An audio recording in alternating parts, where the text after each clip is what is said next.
दर्शकबिन नमस्कार। कार्यक्रम कृषि डबलीमा म यहाँहरूलाई स्वागत गर्दछु। म आजको कार्यक्रम सञ्चालक हिरण्य राजु प्रेती। आज हामी विशेष खालको चाहिँ डबली छौँ, कृषि डबली। यहाँहरूलाई थाहा छ यो कृषि चाहिँ जीवनको पर्यायवाची नै कृषि हो र कृषिको पर्यायवाची नै जीवन भइरहेको छ, तर समाज अर्कै बाटोमा गएको छ। यो विषयमा अहिले हामी कुरा गर्ने नै छौँ।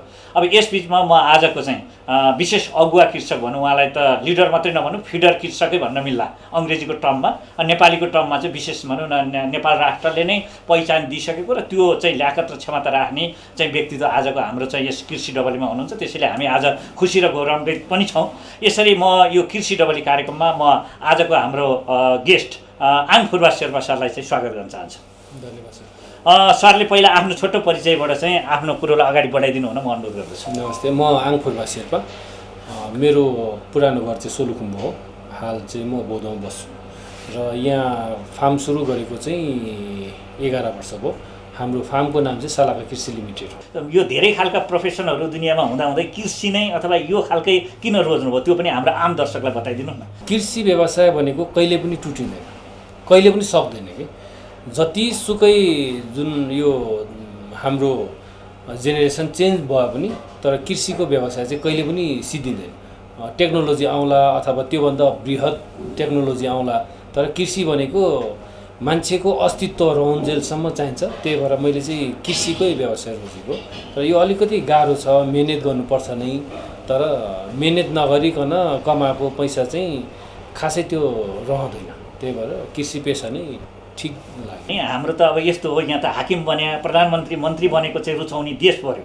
त्यो देशभित्रको नागरिक तपाईँ पर्नुभयो। तपाईँलाई पारिवारिक लेभलमा र सामाजिक लेभलमा कृषि गर्दै गर्दाखेरि परिवार र समाजको फिडब्याक चाहिँ के छ? अहिले जसरी म आङफुर्बा शेर्पा भनेर यहाँ चिनाएँ, यो नेपालभरि मलाई चिन्ने म्याक्सिमम किसानले चिन्छ मलाई, होइन।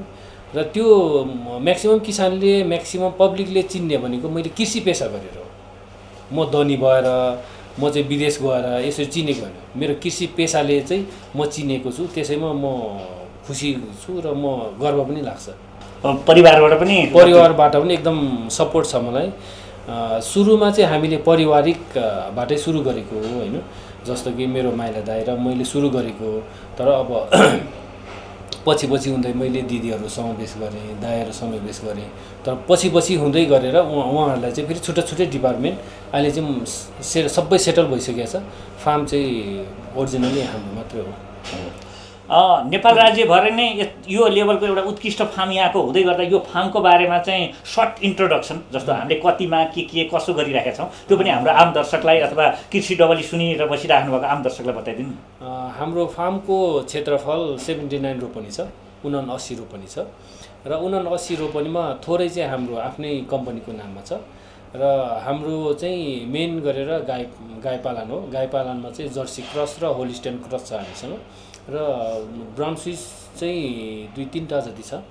र हाम्रो उत्पादन भनेको बिहान बेलुका गरेर लगभग 1200 देखि 1300 लिटर हुन्छ पर डे। अनि हामीले बर्मी कम्पोस्ट पनि उत्पादन गर्छौँ। बर्मी कम्पोस्ट हामीले एभरेजमा दैनिक त्यही 11 देखि 1300 किलो उत्पादन गर्छौँ। र हामीसँग घाँस खेती पनि छ र अर्ग्यानिक भेजिटेबल पनि हामी उत्पादन गर्छौँ। र त्यो हामीले जे उत्पादन गर्छ हामी आफै सेल गर्छौँ। अहिले हामीसँग लगभग गाईको सङ्ख्या चाहिँ कति छ सर? 143 वटा छ। 143। हाम्रो के यो ब्रिडिङ सेन्टर पनि हो अथवा प्रोडक्सन के हो यसको नि अलिकति? यस्तो ब्रिडिङ पनि छ हामीसँग। हजुर। ब्रिड राम्रो नभइकन दुध उत्पादन हुन सक्दैन। त्यही भएर हामीसँग अहिलेको स्थितिमा 85% चाहिँ हाम्रो आफ्नै ब्रिड छ। हजुर। भनेपछि यो लेभलमा हामीले अहिले उत्पादन गर्दै गर्दा मार्केटको हामीलाई के छ? सजिलो, अप्ठ्यारो अथवा के छ? मार्केट भनेको अब मार्केट डिमान्ड चाहिँ हामीले फुलफिल गर्न सकेका छैन अझै। भने मार्केटले चाहिँ हामीलाई खोजिराखेको छ भन्ने कुरो हो। हजुर। त्यो क्वालिटीले गर्दा हो। हजुर। जस्तो समग्र यस्तो यो लेभलको फार्म सञ्चालन गर्दै गर्दाखेरि जस्तो यसको त एक्सपेन्सेस पनि होला, इन्कम पनि होला, समग्रमा फार्मको चाहिँ स्ट्याटस हामी प्रफिट अथवा के को अवस्थामा के छ? हामी अहिलेको सिचुएसनमा एकदम फाइदामै छौँ। फाइदामा हुनुहुन्छ। हजुर। भनेपछि तपाईँ यो कृषि पेसामा हुँदै गर्दाखेरि चाहिँ तपाईँ अत्यन्तै यो भनौँ न, हामीले पृथ्वीको एउटा खुसी मान्छेको रूपमा तपाईँलाई हामीले व्याख्या गऱ्यौँ भने त्यो व्याख्या कतिको सत्य अथवा अर्धसत्य अथवा असत्य के हुन्छ? यस्तो समग्र नेपालको किसानलाई हेर्ने हो भने असत्य होला होइन, तर मेरो परिवेशमा हेर्ने हो भने मैले चाहिँ यो फाइदामै लिइरहेको छु र आफ्नो परिवार पालिरहेको छु, अरूलाई रोजगार दिइरहेको छु, म खुसी नै छु कि। र मेरो जुन वैदेशिक रोजगारमा कमाउने पैसा चाहिँ मैले त्योभन्दा डबल ट्रिपल कमाउँछु यहाँ।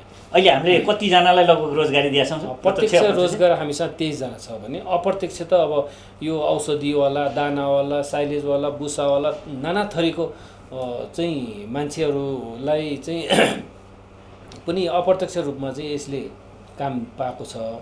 त्यो भएर अब प्रत्यक्ष अप्रत्यक्ष त धेरैले रोजगार पाएको छ सर। जस्तो यो क्षेत्रलाई हेर्दै गर्दाखेरि हाम्रो खास सम्भावना अथवा पोसिबिलिटी चाहिँ के रहेछ र चुनौतीहरू चाहिँ कस्ता के रहेछन् त? जस्तो यो क्षेत्र तपाईँले चाहिँ लिड गर्दै गर्दा, म्यानेज गर्दै गर्दाखेरि यो क्षेत्रमा देखिएका सम्भावना के? जस्तो अब बाई प्रोडक्टको रूपमा तपाईँले भने जस्तो जस्तो विभिन्न हामी गरिरहेका छौँ, भर्मी कम्पोस्टका कुरा होला अथवा अनि चुनौतीहरू चाहिँ के कस्तो महसुस गर्नुभयो यो लामो समय तपाईँले? यस्तो हाम्रो देशमा एउटा भन्नुपर्दा कृषि नीति भएको नीति नै अहिलेसम्म छैन होइन। त्यो भएकोले ठुलो चुनौती त्यहाँ छ।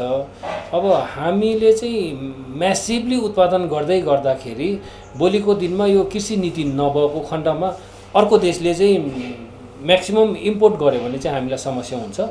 र यस्तो भन्दै गर्दा चाहिँ हामीले बारम्बार सरकारसँग पनि घचघचाइरहेछौँ। एउटा कृषि नीति हुनु पर्यो र अघि तपाईँले भने जस्तो खुसी र बेखुसी सक्सेस भन्ने चाहिँ नेपालको अधिकांश किसानसँग पैसा छैन र यहाँ चाहिँ पैसा चाहिँ धनी मानेलाई पैसा पाउँछ, लोन पनि पाउँछ होइन। र अधिकांश किसान गरिब भएको हुनाले उनीहरूसँग जग्गा हुँदैन, दितो हुँदैन, उनीहरूले चाहिँ पैसा पाएको हुँदैन। र धनी यो देशमा चाहिँ धनी एकदम धनी भइरहेछ, गरिब चाहिँ एकदम गरिब भइरहेछ कि मेरो आफ्नो बुझाइमा चाहिँ। त्यही भएर जुन विश्व परिवेशमा चलिरहेको छ त्यसलाई चाहिँ अँगाल्ने हो भने जुन इजरायलको कुरा गर्ने हो भने म इजरायलमा 8 वर्ष बिताएँ होइन। त्यहाँ पनि कृषि क्षेत्रमा काम गर्दाखेरि यो थोरै कुराहरू बुझ्नु पनि पाएको थिएँ कि त्यहाँ चाहिँ एउटा जुन हाम्रो नागरिकता जस्तै दियो र एउटा प्रोजेक्ट दियो भने त्यसको आधारमा उनीहरूले मजाले लोन पाउँछ कि। तर हाम्रो देशमा त्यो छैन, त्यो पोसिबिलिटी छैन। त्यो भएर चुनौती पनि छ र सम्भावना चाहिँ यहाँ धेरै छ। अब त्यो चुनौती छ भन्दैमा हामीले काम सुरु नगर्ने चाहिँ होइन। र मैले पनि यस्तो हो कि अब यहाँ ठुलै फार्म देखिन्छ र हरेक आउने मान्छेले चाहिँ सरकारको चाहिँ कति अनुदान खायो भनेर पहिलो प्रश्न चाहिँ त्यो गर्छ। तर अहिलेसम्म म यो मिडिया मार्फत पनि भन्छु र बारम्बार भन्छु, हाम्रो सालाका कृषि लिमिटेडको नाममा सरकारको नामबाट कुनै पनि ठाउँबाट पैसा छैन। पैसा छैन भन्दा अब हामीले सब्सिडी लोन चाहिँ लिएका छौँ होइन। सब्सिडी लोन लिएर हामीले विशुद्ध यो किसान कृषि पेसामा लागेको छु। कसैले प्लटिङ गर्छ, कसैले के गर्छ, कसैले के गर्छ, तर हाम्रो त्यो छैन। सरले यो बताइदिनुहोस् कि जस्तो यो प्रोफेसन गर्दै गर्दाखेरि चाहिँ जस्तो गाईसँग सम्बन्धित भयो, यो त सास भएको प्राणीसँग डिल गर्ने कुरा भयो। यसो गर्दै गर्दाखेरि के खालका चाहिँ स्वास्थ्य समस्या चाहिँ यी खालका प्राणीहरूमा आउनेहरू छ जुन चाहिँ तपाईँले फेस गरिराख्नु भएको छ? गाई भैँसीमा चाहिँ म्याक्सिमम समस्या आउने चाहिँ थुनिलो रोग हो। ठुलो समस्या भने थुनिलो नै हो। र अब जुन यिनीहरूलाई भ्याक्सिनेसन जस्तो कि हामीले चाहिँ अब एभ्री इयर एभ्री 6 मन्थ दिनुपर्ने चाहिँ हामीले एउटा सेड्युल बनाएर राखेको हुन्छ र त्यो अनुसार दियो भने रोग लाग्दैन।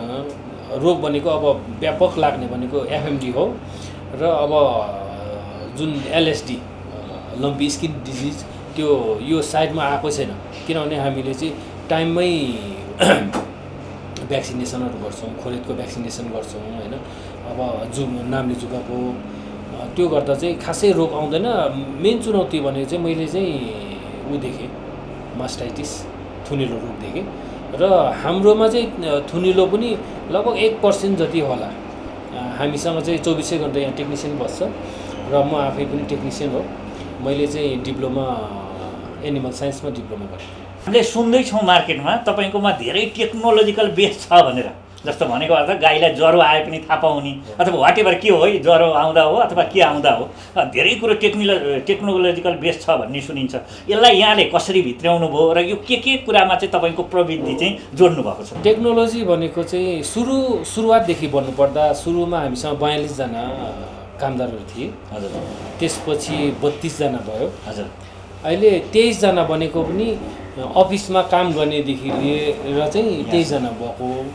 नभए यहाँ चाहिँ हाम्रो 16 जना मात्रै छ प्रत्यक्ष चाहिँ। अनि टेक्नोलोजीको कुरा गर्नुपर्दा चाहिँ त्यति मान्छे घट्यो नि त होइन, त्यो त टेक्नोलोजीले घटाएको हो। हामीसँग चाहिँ सामान ढुवानी गर्नुलाई चाहिँ सानो जस्तै कि डोजर जस्तै छ, त्यो चाहिँ जापानबाट इम्पोर्ट गरेको हो। त्यो हाम्रो बच्चाले पनि चलाउन सक्छ। त्यसले चाहिँ 400 किलो बोक्छ। त्यो अहिले म तपाईँलाई देखाउँछु होइन। र हामीसँग चाहिँ टिएमआर मेसिन छ जुन चाहिँ अब गाईलाई खुवाउनुको लागि चाहिँ पहिला त्यो दाना भुसा साइलेज सबै मिसाएर चाहिँ त्यो टोटल मिक्स रासन भन्छ टिएमआर भनेको चाहिँ। अनि त्यो त्यसरी दिँदा चाहिँ गाईलाई पनि सहज भयो र प्रोडक्सन पनि बढ्यो क्या। र अर्को कुरा चाहिँ जुन गाईको चाहिँ हेल्थ मोनिटरिङ सिस्टम छ हामीसँग, त्यो हेल्थ मोनिटरिङ सिस्टमले चाहिँ के गर्छ भने जुन गाई चाहिँ बिरामी हुनेवाला छ भनेर थाहा हुन्छ र बिरामी भएपछि फेरि रिकभर हुँदैछ भन्ने पनि थाहा हुन्छ होइन। र त्यो गाई हिँडेको नहिँडेको, त्यो गाईको चाहिँ उग्राउने रुमेन चलेको नचलेको होइन, त्यो गाई चाहिँ अब सपोज हिटमा आयो, त्यो गाई हिटमा आएपछि चाहिँ अब हामीलाई त थाहा हुँदैन नि, अन्दाजी लाउने हो। यहाँको डक्टरले चाहिँ के हुन्छ 12 देखि 16 घन्टा 24 घन्टाभित्र लाउँदा चाहिँ ठिक हुन्छ भन्ने हुन्छ। तर यो सिस्टमले के भन्छ भने यति बजे लायो भने यति % कन्ज्युम हुन्छ भने चाहिँ त्यो सिस्टमले देखाउँछ। त्यही अनुसार हामीले गर्छौँ। यो सिस्टम चाहिँ यो टेक्नोलोजी चाहिँ इजरायलको हो। र इजरायलको प्रविधि नै किन रोजेको भन्दाखेरि अब विश्वको 1 नम्बरमा छ इजरायल भनेको होइन। यो टेक्नोलोजी पनि इजरायलकै हो। र दुध दुने पनि अब पहिला हामीसँग 16-17 जना चाहिँ दुध दुने मान्छे हुन्थ्यो भने अहिले यहाँ 2 जना तल 1 जना 3 जनाले दुध दुइसक्छ। किनभने यो पनि एउटा टेक्नोलोजी युज गरेर। र समग्र किसानलाई चाहिँ के भन्न चाहन्छु भने जुन अब यो काम चाहिँ गाह्रो र मेहनतिलो काम हो होइन, तर विश्वभरिमा चाहिँ टेक्नोलोजी युज गरेर यसलाई नै सजिलो बनाएको छ कि हो किन? तपाईँले देख्नुभयो अघि नै दुध दुहेको देख्नुभयो। अब त्यो चाहिँ टेक्नोलोजी युज गर्यो भने चाहिँ 10 जनाले काम गर्ने चाहिँ 1 जनाले गर्न सकिन्छ। सरले यो भनिदिनुहोस् कि जस्तो भनौँ न यो यत्रो चाहिँ फार्म हुँदै गर्दा, किनभने यो त भोलि अब भिजुअलबाट जाँदाखेरि त मान्छेको दिमागमा त हुन्छ नि कति चाहिँ इन्भेस्टमेन्ट भएको फार्म रहेछ भनेर भन्यो भने लगभग कति जति इन्भेस्टमेन्ट भएको छ त यो फार्ममा? करिब अहिले 20 क्रस भएछ। 20 करोड प्लस चाहिँ सबै थोक गर्दाखेरि त्यस हिसाबले। अब यसपछि चाहिँ अब सरसा हामीले राख्ने कन्सर्न चाहिँ आङ्कुरा सरसा के रहेछ? जस्तो अब अघि नै मैले भने जुन हाम्रो विश्वमा त जति पनि छरिनु भएको छ अथवा नेपालभित्रै हुँदाखेरि पनि धेरै साथीहरूले चाहिँ यहाँ काम छैन अथवा यो चाहिँ सम्भावनाको ठाउँ होइन, कृषि पनि यहाँ कुनै कुरा गर्ने कुरा हो र त्यो त कुनै हिसाबले पनि छैन हर कुराले भन्नेमा ती जो आम त्यो बुझाइ भएकाहरू जो विदेशमा नै हुनुहुन्छ अथवा यहाँ अथवा विदेशबाट फर्केपछि के गर्ने भनेर चाहिँ सोच्नुहुन्छ, ती आम व्यक्तित्वहरूलाई चाहिँ यहाँले जस्तो यसरी यो फार्म चाहिँ सञ्चालन गर्दै गर्दाखेरि के सन्देश उहाँहरूलाई चाहिँ दिन चाहनुहुन्छ? चाहे विदेशमा होस् चाहे नेपालमा होस् होइन, सुरुवात हामीबाटै गर्नुपर्छ। र मैले भन्दै गर्दा चाहिँ कुनैले सोच्ला कि यत्रो पैसा भयो त हामी पनि गर्थ्यौँ नि भन्ने। मैले 20 करोड एकैचोटि लगानी गरेको होइन, मैले कमाउँदै लगानी गर्दै गरेको। कतिबाट सुरु गर्नु ल? हामीले सुरु गर्दा 1.20बाट गरेको, 1 करोड 20 लाखबाट सुरु गरेको हो होइन। त्यो बेला चाहिँ हामीले फुलबाट सुरु गरेको, फुलबाट तरकारी हुँदै गाईमा आएको। अब चाहिँ हामी प्रोसेसिङमा जान्छौँ। समग्र हामी युवाहरू र युवा होस् अथवा नहोस् सबै जनसमुदायले चाहिँ के गर्दा ठिक भने हाम्रो आफ्नै देशमा काम गर्दा चाहिँ ठिक। जस्तो कि उदाहरणको लागि साउदी दुबई नै जान्छ मान्छेहरू होइन, फ्री भिजा होस् अथवा जेसुकै होस्, थोरै भए पनि लगानी त लाग्छ नि त होइन। अब नेपालमा चाहिँ अहिले हामीसँगको स्टाफ कसैले 40,000 खाछ, कसैले 55,000 खाछ होइन। त्यतिसम्म खाने दिइरहेछौँ त हामीले होइन। तर गल्फ कन्ट्रीमा पनि 55,000 त कमाएको छैन होला। र यो हाम्रो फार्ममै पनि 40,000 42,000 खाएर बसेर औषधि उपचार लिएर चाहिँ काम गरिरहेछ कि त्यतिको अवसर त छ नि होइन। त्यो अवसर हामीले क्रिएट गरेको, यो कुनै पनि सरकारको आशले त्यो क्रिएट भएको होइन। र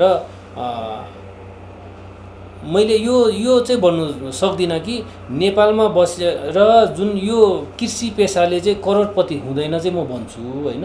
र जुन वैदेशिक रोजगारमा काम गरेर पनि करोडपति कोही पनि हुँदैन कि लटरी लाग्नु पर्यो होइन। चाहे अमेरिका होस् चाहे विश्वको जहाँसुकै पनि रोजगार गरेर चाहिँ करोडपति हुँदैन। त्यही जस्तो कृषि पेसा पनि त्यही हो। तर विदेशमा वैदेशिक रोजगारमा काम गर्नुभन्दा आफ्नो देशमा बसेर काम गर्नु नै जित्छ।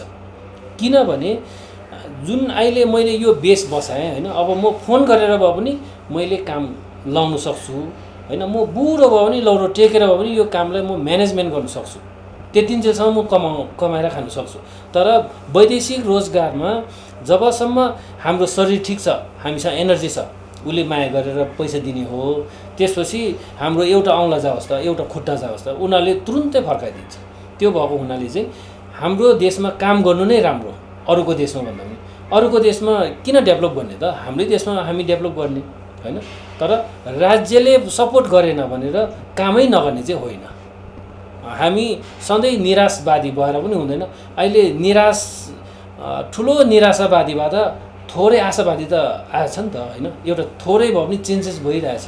त्यो भएको हुनाले चेन्ज अवश्य नै हुन्छ। किसानको पनि कुनै न कुनै दिन खुल्छ क्या। किनभने मेहनत गर्नुपर्छ।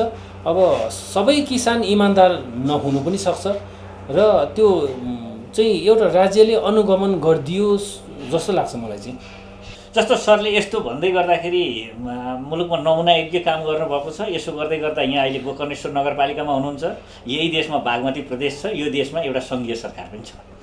तपाईँलाई एप्रिसिएसनको हिसाबले आङ फुर्जा ल बजेटमा के कसो गरे होला, अघि तपाईँले भनिसक्नुभयो खासै ल्याएको छैन भने। तर अरू एप्रिसिएसनको हिसाबले तपाईँलाई पालिका स्तरबाट अथवा प्रदेश स्तरबाट अथवा सङ्घीय स्तरबाट के छ, कतिको एप्रिसिएसन, कतिको इन्करेजिङ अथवा इन टर्म्स अफ वर्ड अथवा त्यस्तो के छ, के महसुस गर्नुहुन्छ, केही भइरहेछ यस्तो? अब सरकारले सपोर्ट गरेन भन्दा मलाई चाहिँ अब 2072-73 चाहिँ यो काठमाडौँ भ्याली बढीको एउटा उत्कृष्ट किसानमा छानेको थियो हजुर होइन। त्यसपछि अहिलेको बागमती प्रदेशमा पनि उत्कृष्ट उत्पादनमा छानेको छ। र नेपाल बढीको उत्कृष्ट किसानमा चाहिँ 2079 चाहिँ नेपाल बढीको उत्कृष्ट किसान पनि छानेछ होइन। अब त्यो चाहिँ पैसा दिएर छानेको होइन। र यो उत्कृष्ट चाहिँ फेरि अनुदानले पनि पाउँदैन, पैसा दिएर पनि पाउँदैन, त्यो चाहिँ मेहनतले पाउने हो। त्यो भएको हुनाले त्यतिमै म खुसी छु। यसरी हामीले गर्दै गर्दाखेरि चाहिँ यो हामीसँग जति पनि कर्मचारीहरू अरू हुनुहुन्छ नि, कतिको चाहिँ ह्याप्पी, कतिको पाउनुहुन्छ यहाँले यहाँ आफ्नै कर्मचारीहरू? यस्तो कुनै पनि कम्पनी ग्रोथ हुनुको लागि कर्मचारी, इमान्दार कर्मचारीको आवश्यकता पर्छ, कर्मचारीको सपोर्ट आवश्यक पर्छ। त्यो भएको हुनाले हाम्रो कर्मचारी भनेको चाहिँ एकदमै सपोर्टिभ, एउटा फ्यामिली र आफ्नोपन छ होइन। र कुनै कर्मचारी हाम्रो 11 वर्ष भइसक्यो, कुनै 9 वर्ष भइसक्यो, कुनै 7 वर्ष भइसक्यो। 5 वर्ष कटेकोलाई मैले 5 लाखको दुर्घटना बिमा र लाइफ इन्सुरेन्सै गरिदिन्छौँ। त्यो चाहिँ कम्पनीको तर्फबाट गरिदिन्छौँ। अनि उनीहरूको चाहिँ 10 लाखको चाहिँ दुर्घटना बिमा हुन्छ। र हामीले खानु, बस्नु, औषधि उपचार, दुर्घटना बिमा अनि महिनामा एकचोटि घुम्ने, त्यो सबै चाहिँ हामी फेसिलिटी दिन्छौँ। मैले केही नसोधेको र यहाँले भन्नै पर्ने जस्तो यत्रो चाहिँ यो सञ्चालन गर्दै जाँदा होला, यो कम्पोनेन्टमा केही कम्पोनेन्ट थप्ने कुरा अथवा भोलि विदेशमा बसेका साथीहरूले पनि भोलि यहाँ सिकेर चाहिँ भनौँ इन्टर्नको रूपमा, किनभने तपाईँ आफै चाहिँ कृषिको यत्रो डिप्लोमा हुनुहुँदो रहेछ, ट्रेनिङ सेन्टरको रूपमा लगायत। अब मैले केही नसोधेको, सोध्न छुटेको र यहाँले भन्नुपर्ने महत्त्वपूर्ण विषय नै हाम्रो कृषि डबलीका आम दर्शकलाई राखिदिनु। हाम्रो फार्मको लोकेसन चाहिँ गोकर्णेश्वर नगरपालिका वार्ड नम्बर 1 सुन्दरीजलमा छ। हजुर र हामी यहाँबाट चाहिँ केही पनि सेल गर्दैनौँ। बल्कमा हो भने कन्ट्याक्ट गरेर चाहिँ हामी फार्मबाट सेल गर्छौँ। र हाम्रो सेलिङ पोइन्ट भनेको गोकर्णेश्वर नगरपालिकाभित्रै आरोबारी नागेश्वर चोकमा छ। र अर्को चाहिँ बौद्ध नयाँ बस्ती पाटीटार चोकमा मेरो आफ्नै घरमा पनि छ। त्यहाँ चाहिँ मैले जति पनि यहाँको उत्पादन तरकारीहरू चाहिँ मैले त्यहाँ मात्रै सेल गर्छु, म अरूलाई दिन्न। र तरकारी चाहिँ बेलुका आउँछ, बेलुका आएपछि बिहान चाहिँ बच्यो भने बच्यो, बचेन भने त्यहाँ हुँदैन। बेलुका चाहिँ तरकारी हुन्छ र सीमित तरकारी हुन्छ। र सीमित किन भएको भन्दा हामी अरूले उत्पादन गरेको चाहिँ लाँदैनौँ र हामीले बेच्दाखेरि हामी ग्यारेन्टी दिन्छौँ, विषादी मुक्त, रासायनिक मुक्त। यो दुधमा पनि जुन अब मकैहरू त्यो र मेटेरियल त किन्नुपर्छ नि, त्यसमा त हुनसक्छ, तर हाम्रो तर्फबाट कुनै पनि विषादी रासायनिक केही पनि युज हुँदैन, पाउडर युज हुँदैन, त्यो भन्न चाहन्छु। यसरी हाम्रो यस कृषि डबलीलाई यहाँले आफ्नो अमूल्य समय, यत्रो चाहिँ भनौँ न एउटा दिउँसोकै बिचको महत्त्वपूर्ण समय दिएर जुन हामीलाई चाहिँ एकदम छोटो समयको बिचमा जुन हामीलाई स्वीकार दिनुभयो, यसको लागि हामी कृषि डबलीको तर्फबाट यहाँलाई मुरीमुरी धन्यवाद दिन्छ। जुन किसानले सुन्नुहुन्छ उहाँहरू चाहिँ यहाँ आएर ट्रेनिङ पनि लिनु सक्नुहुन्छ। ट्रेनिङ चाहिँ मिनिमम हामी 3 महिनाभन्दा कमको चाहिँ ट्रेनिङ दिँदैनौँ होइन। र अर्को सुझाव चाहिँ म किसानहरूलाई के भन्न चाहन्छु भने युट्युब हेरेर त्यो च्याट जिपिटी यताउता सोधेर चाहिँ कृषिमा लगानी नगर्नु होला। र कुनै पनि किसानले भनिहाले पनि त्यो ठाउँमा चाहिँ गएर ट्रेनिङ लिनुहोस्। मैले यहीँ आउनुपर्छ भने होइन, कुनै पनि राम्रो ठाउँमा गाई पालोस् अथवा तरकारी फार्म चाहे जेसुकै होस्, त्यो ठाउँमा गएर कम्तीमा 3 महिना ट्रेनिङ लिनुहोस्, त्यसपछि मात्रै आफ्नो व्यवसाय सुरु गर्नुहोस्, त्यतिकै चाहिँ सुरु नगर्नुहोस्। आजको यस कृषि डबलीमा हामीलाई अमूल्य समय दिएर जुन यो 60 रोपनीको चाहिँ एउटा ठुलो स्पेसमा र गोकर्णेश्वर नगरपालिका 1 अन्तर्गतको चाहिँ साँखुको ठ्याक्कै काखमा, यो चाहिँ एकदम जङ्गलको काखमा यसरी जहाँ चाहिँ हामी आउँदाखेरि पनि एकदम रिफ्रेसिङ अनुभव गर्छौँ। यसरी आएर चाहिँ आउँदै गर्दाखेरि यसरी हामीलाई चाहिँ भनौँ न हाम्रा विविध कृषिसँग सम्बन्धित विविध खालको एउटा कम्प्लिट सोल्युसन, जहाँ चाहिँ 135 भन्दा बढी गाई लगायत चाहिँ अब अर्ग्यानिक तरकारी लगायत यहाँ यो के हो, यो कस्तो कृषि फार्म हो भन्दा चाहिँ कस्तो चाहिँ होइन भन्ने भनौँ न अनेकतामा एकता, एक खालको चाहिँ विशेष खालको चाहिँ जुन फार्मको रूपमा स्थापित गर्नुभएकोमा आङ फुर्बा सरलाई धन्यवाद दिँदै म आजको यस कृषि डबली पनि यही नै अन्त्य गर्छु। हस्, धन्यवाद।